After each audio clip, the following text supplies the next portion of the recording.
Hi, எல்லோரும் எப்படி இருக்கீங்க? நான் நல்லாயிருக்கேன். நீங்களும் நல்லா இருப்பீங்கன்னு நினைக்கிறேன். ஒன்றும் இல்லைங்க. இப்போ ஒரு விஷயம் என்னென்னா, பெண் சுதந்திரம் பெண் சுதந்திரம்னு சொல்லிட்டு எல்லாருமே எல்லா இடத்துலையும் எங்கே பார்த்தாலுமே பேசுகிறாங்க.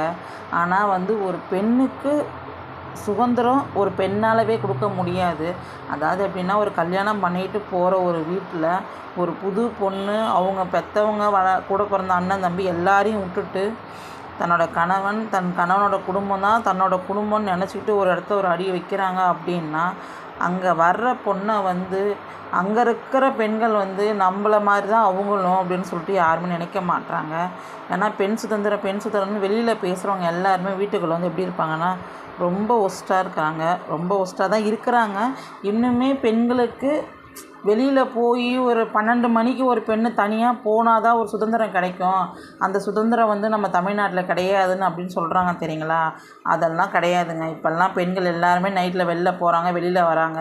ஆனால் பெண்களுக்கு வெளியில் கிடைக்கிற சுதந்திரம் அதே சுதந்திரம் தன்னோட மாமியார் வீட்டில் கிடைக்குமான்னு பார்த்தா 100% கிடையவே கிடையாது. 10% தான். அதுவும் அந்த பெண்ணு ஒரு பொண்ணு தன்னோட மாமியார் வீட்டுக்கு போய் கை நிறைய வருமானம் இருந்தால் மட்டும்தான் அந்த பொண்ணால் அந்த மாமியார் வீட்டில் சுதந்திரமாக இருக்க முடியும். அதாவதுனா பணம். இந்த சுதந்திரத்தை எது நிர்ணயம் பண்ணுது அப்படின்னா, பணம் மட்டும்தான். அந்த பொண்ணு அந்த மாமியார் வீட்டுக்கு போகும்போது நகை நட்டு எடுத்துகிட்டு போகணும், நல்ல சீர் எடுத்துகிட்டு போனீங்கன்னா அந்த பொண்ணை ஆஹா ஓஹோன்னு பேசுவாங்க.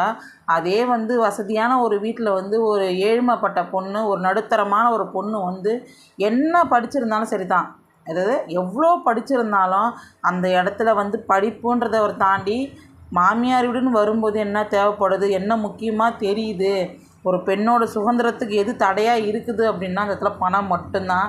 அதனால் முடிஞ்ச வரைக்கும் சொல்கிறேன் நான், யாருமே நீங்கள் ஒரு பொண்ணுன்றதை மனசில் நினச்சிக்கோங்க. இது எதுக்கு நான் இந்த ஒரு பதிவு சொல்கிறேன் அப்படின்னா, இதை வெளியில் சொல்லலாமா என்னன்னு எனக்கு தெரியல.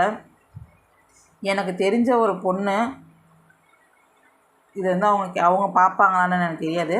எனக்கு தெரிஞ்ச ஒரு பொண்ணு நல்லா படிச்சிருக்காங்க. நல்லா எப்படி சொன்னால் மேக்ஸில் அவ்வளோ ஒரு டீச்சர் ட்ரைனிங் முடிச்சிருக்காங்க. இப்போ அவங்க போனாலும் ஹையருக்கு தான் எடுக்கலாம்.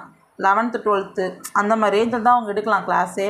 ஆனால் அவங்க பாருங்கள், ஒரு சின்ன ஒரு வீட்டில் என்னால் நிம்மதியாக கொஞ்சம் நேரம் கண்ணை மூடி தூங்க எனக்கு நேரம் இல்லை அப்படின்றாங்க. அவங்க எவ்வளோ படிச்சிருக்காங்க, எவ்வளோ இது பண்ணுறாங்க. பணம், அந்த பணம் அந்த இடத்துல அந்த பொண்ணை நிர்ணயம் பண்ணுது. என்னால் பணம் சம்பாதிக்க முடியல, என்னால் இந்த வீட்டில் நிம்மதியான ஒரு தூக்கம் இல்லைன்னு சொல்லிட்டு அந்த பொண்ணு பேசும்போது நீங்கள் வேறு எதுவுமே பார்க்கறதில்ல. அந்த பொண்ணு கண்ணை பார்த்தா மட்டும் போதும், அவ்வளோ கண் கலங்கி நிற்கிறாங்க.